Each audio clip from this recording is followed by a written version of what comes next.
সাবেক প্রধানমন্ত্রী শেখ হাসিনার প্রত্যাবর্তন ইস্যুকে কেন্দ্র করে ঢাকা ও দিল্লি সম্পর্ক উত্তপ্ত হয়ে উঠেছে। তারেক রহমান সরকারের ঘন ঘন দাবির জবাবে অবশেষে নীরবতা ভাঙলেন ভারতের পররাষ্ট্রমন্ত্রী এস জয়শঙ্কর।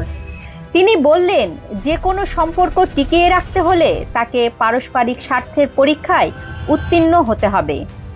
তাহলে কি এস জয়শঙ্কর বিশেষ বার্তা দিলেন তারেক রহমানকে? আর সেই বার্তাটি কি এমন, শুধু শেখ হাসিনার প্রত্যাবর্তন দাবি করলেই হবে না, ভারতের স্বার্থের দিকটিও বিবেচনায় নিতে হবে। আর যদি দুই দেশের স্বার্থের জায়গায় বড় ধরনের অমিল তৈরি হয়, তাহলে কি তারেক রহমানের জন্য সামনে আরো কঠিন সময় অপেক্ষা করছে?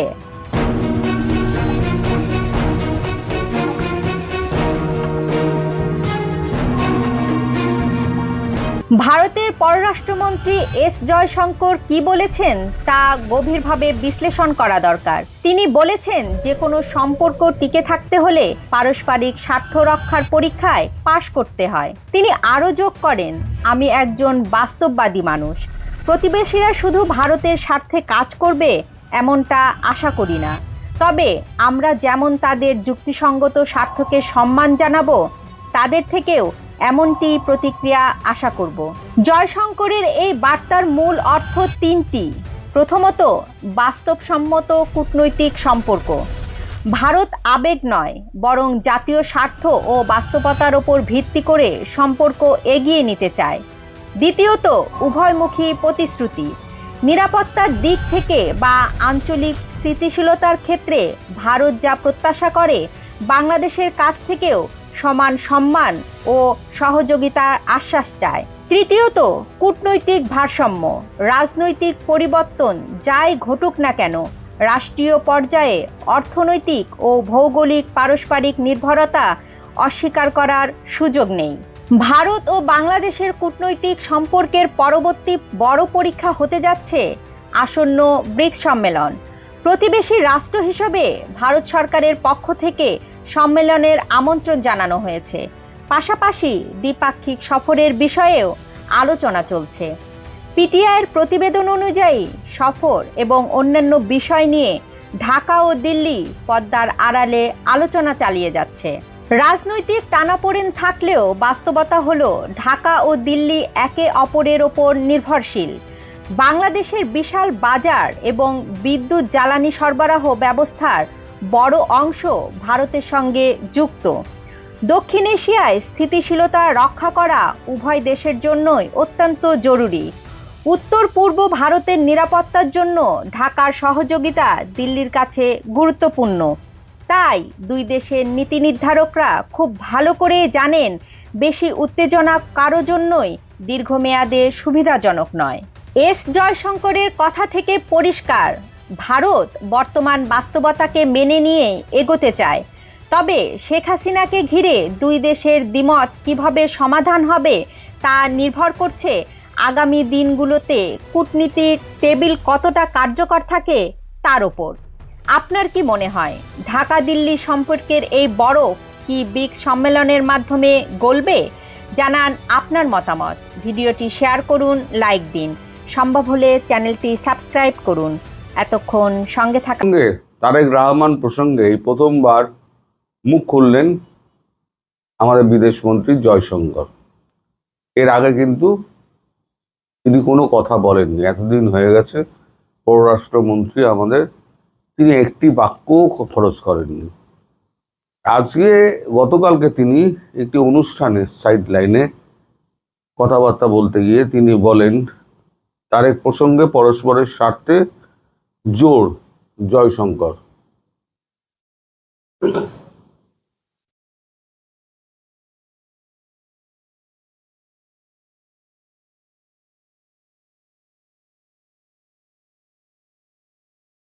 There is a technical glitch in my telephone, so I cannot upload this paper to screen. কিন্তু যেটুকু উনি বলেছেন সেটুকু আমি আপনাদের পড়ে শোনাই। উনি বলছেন, বাংলাদেশে প্রধানমন্ত্রী তারেক রহমানের সম্ভাব্য নয়াদিল্লি সফর ঘিরে গত এক পক্ষকাল ধরে চলছে কূটনৈতিক নাটক। বিষয়টি নিয়ে এতদিনে মুখ খুললেন বিদেশমন্ত্রী এস জয়শঙ্কর। এক আলোচনা সভায় দিল্লি ঢাকার এই চাপানোতর নিয়ে তার মন্তব্য, যে কোনো সম্পর্ক টিকিয়ে রাখতে হলে পারস্পরিক স্বার্থ রক্ষার পরীক্ষায় পাশ করতে হবে। অর্থাৎ কোনো স্বার্থকে অগ্রাধিকার দিয়ে আপনি যদি বিটুইন দ্য লাইন, আমি বলছি, আপনি যদি কোনো সম্পর্ককে এগিয়ে নিয়ে যেতে চান, তাহলে সেই সম্পর্ক কোনোদিনও চিরস্থায়ী হবে না এবং সম্পর্ক এগোবেও না। তার আরো বক্তব্য যে আমাদের এখানে যে প্রচেষ্টাটা দীনেশ ত্রিবেদী করেছেন সেটা প্রশংসনীয়। তিনি সব রকমভাবে বুঝিয়েছেন, কিন্তু ঢাকা কর্তৃপক্ষ এ ব্যাপারে কোনো নজর টজর দেয়নি। তার একটা আন্দাজ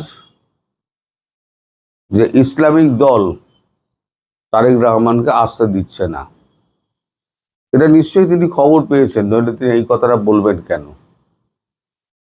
জামায়াতের লোকজন তাকে আস্থা দিচ্ছে না। অর্থাৎ ভারত এবং বাংলাদেশের সম্পর্ক একটু মসৃণ হোক, সমস্যাগুলো মিটুক, তাহলে পরে যে ভারত বিরোধিতার যে জিগিরটা, এই সমস্যা মিটে যায়, তাহলে জিগিরটা তার থাকবে না, তাহলে তাদের ফেস ভ্যালু কমে যাবে। এই ফেস ভ্যালু যাতে না কমে যায়, তার জন্য এই রাজনৈতিক তাসটি খেলছেন। আমি এই খবরটা পড়ার পর আমি এই যে আপনাদের যেখানে বাংলাদেশিরা থাকেন না, আপনাদের ওই কি হোটেলগুলো, আমি সেখানকার খবরটা বড়, সেখানকার অবস্থাটা আপনারা বুঝতে পারবেন। হ্যাঁ, সাদা স্ট্রিট, সেখানকার অবস্থাটা বুঝতে পারবেন। আপনারা এসে সস্তায় হোটেল খোঁজেন, তো হোটেলগুলোর কি অবস্থা আমি আপনাকে বলবো। তো জয়শঙ্করজি বলেছেন যে ভারত কিন্তু আগ্রহী ছিল। এখন আমাদের দেশে এরকম অনেক সমস্যা আছে। মেহুল চস্কি, সে ভারতবর্ষে 18,000 কোটি টাকা মেরে দিয়ে সে চলে গেছে, লন্ডনে পালিয়ে বসে আছে এবং মামলা করে বসে আছে। কিংফিশারের মালিক ইনিও একই। তা আমরা যদি বলি এখন লন্ডন বা মানে ব্রিটিশ গভর্নমেন্টকে যে ওকে ফেরত না দিলে আমরা কূটনৈতিক সম্পর্ক বজায় রাখবো না, এটা কি পারস্পরিক স্বার্থ থাকছে না। ব্যক্তি কখনো স্বার্থের মধ্যে আসতে পারে না। কূটনীতি আলাদা, ব্যক্তি আলাদা। শেখ হাসিনা একজন ব্যক্তি। আমি আলোচনার টেবিলে যখন বসবো তখন পয়েন্ট সাজিয়ে আমি বসবো, সেই পয়েন্টগুলোতে কোনটাতে আমরা সহমত হলাম, কোনটায় আমরা দ্বিমত প্রকাশ করলাম, সেগুলো নিয়ে আরো আলোচনা হতে পারে। দরকার হলে 2 দিনের জায়গায় 3 দিন আলোচনা হতে পারে। আমাদের এত বড় ট্রেড ডিল নিয়ে যদি আমেরিকার সঙ্গে এত বছর ধরে, প্রায় 1.5 বছর ধরে ঝুলিয়ে রাখা হয়, তাহলে পরে আলোচনা তো হচ্ছে।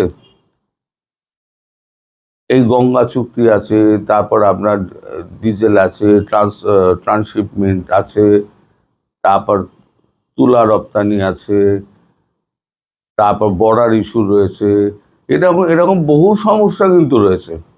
এই সমস্যাগুলোকে এক এক করে কিন্তু সমাধান করা যেত।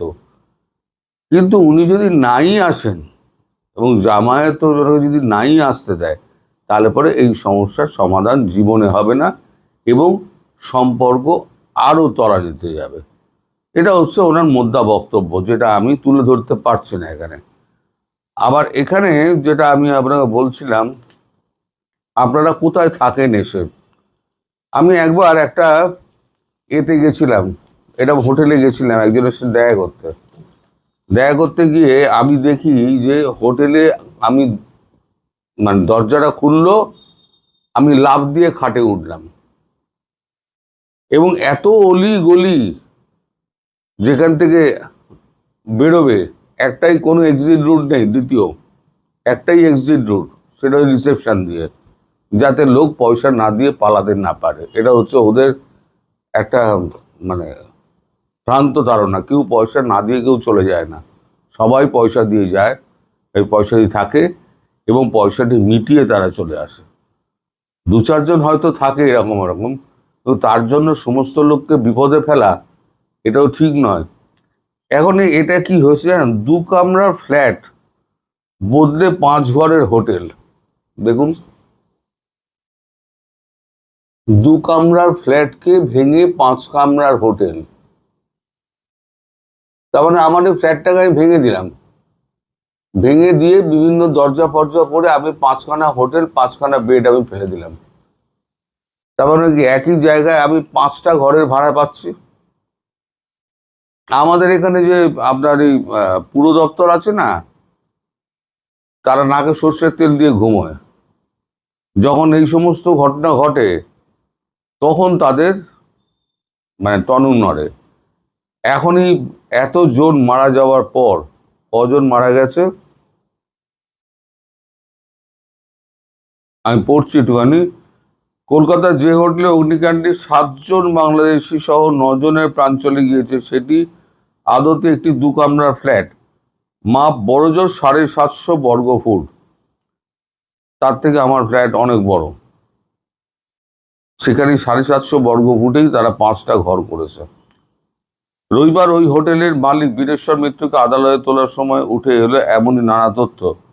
সরকারি আইনজীবী দাবি করলেন, ফ্ল্যাটের ভুল বদলে কয়েক বছর ধরে হোটেল চালানো হচ্ছে, সে ব্যাপারে সম্পূর্ণ অন্ধকারে ছিল কলকাতা পুরসভা। এমনকি অতীতে একসময় নিজের নামে দমকলের ছাড়পত্র, ফায়ার লাইসেন্স নিজে কার্যত কোনো রকমে নিয়ে রেখে দিয়েছিলেন, কিন্তু রিনিউ করেননি। কোনো মাসুল দিয়ে তারই মাসুল দিতে হয়েছে এই 9 জনকে, যারা নির্দোষ। সুতরাং এনার শাস্তি অবশ্যই কাম্য। এবার আপনি ভাবুন, আরো আছে এখানে। আর আপনারা এই সস্তায় হোটেলে থাকার জন্য আপনারা নিউ মার্কেটের কাছাকাছি থাকবেন। নিউ মার্কেট ছাড়া, সাদা স্ট্রিট ছাড়া আপনাদের মন রয়েছে না। কিন্তু জীবনটা তো আগে, আমি সবসময় বলি জীবন আগে। আপনারা কিন্তু একটু এদিক ওদিক চত্বরে গেলে কিন্তু আপনি 1200 টাকায় ভালো হোটেল পেয়ে যাবেন। দরকার হলে আমায় ফোন করবেন, আমি আপনাদের বলে দেবো কোথায় কোথায় হোটেল আছে। ওখানে অ্যাভেলেবেল হোটেল। 1200 টাকায় আপনি ডাবল বেডরুম উইথ মানে আপনার সকালবেলার ব্রেকফাস্ট, হ্যাঁ, ওটা আপনি পেয়ে যাবেন। এবার খাবার তো আপনার নিজের, আপনি হোটেল থেকে খেলেন কি বাইরে থেকে খেলেন। এই যে আপনারা সব গিয়ে সাদা স্ট্রিটে জড়ো হন না, এখন সাদা স্ট্রিটের হোটেলগুলো সমস্ত এখন ওই পুরসভা লাইসেন্স দেখছে আর একটা একটা করে বন্ধ করছে। এবার যারা আসবেন তারা হয়তো দেখবেন অর্ধেক হোটেল বন্ধ। এবং বহুদিন আগে থেকে আমি বলছি যে এই হোটেলগুলোকে ভাঙার জন্য কিন্তু সরকার উঠে পড়ে লেগেছিল। এটা তৃণমূল সরকার করতে চেয়েছিল, কিন্তু তিনি ভোটের জন্য করতে পারেননি। ওখানে অনেক ভোট আছে, তৃণমূল সরকার তো ভোটের জন্য অনেক কিছু করতে পারে, তাও হোটেলগুলো ইচ্ছা থাকলেও উনি ভাঙতে পারেননি। এই সরকারও নাকে সর্ষের তেল দিয়ে ঘুমোচ্ছে। যখন কিছু হয় তখন তাদের টনক নড়ে এইবারেতে ব্যবস্থা নিতে হবে। তার মানে মৃত্যু না হওয়া পর্যন্ত সরকারের টনক নড়বে না, মৃত্যু হোক তারপর টনক নড়বে। তো আপনারা এলে পরে আমার মানে অনুরোধ, আপনারা সাদা স্ট্রিটের হোটেলগুলোতে, ওই খুবড়ি হোটেলগুলোতে ঢুকবেন না। আপনারা নিজেরাই সাক্ষী যে এগুলি ওগুলি সেগুলি দিয়ে আপনারা গিয়ে ঢুকে যান, তারপরে বেরোবার পথ খুঁজতে গেলে আর আগুন টাগুন লেগে গেলে তখন তো মাথা কাজ করে না, কোথা দিয়ে বেরোবেন কোথায় কি করবেন তখন মাথা কাজ করে না। এইভাবেই পুড়ে দগ্ধ হয়ে 9 জনের মারা গেছে, তার মধ্যে 2টো শিশু, নিরাপরাধ মানুষ।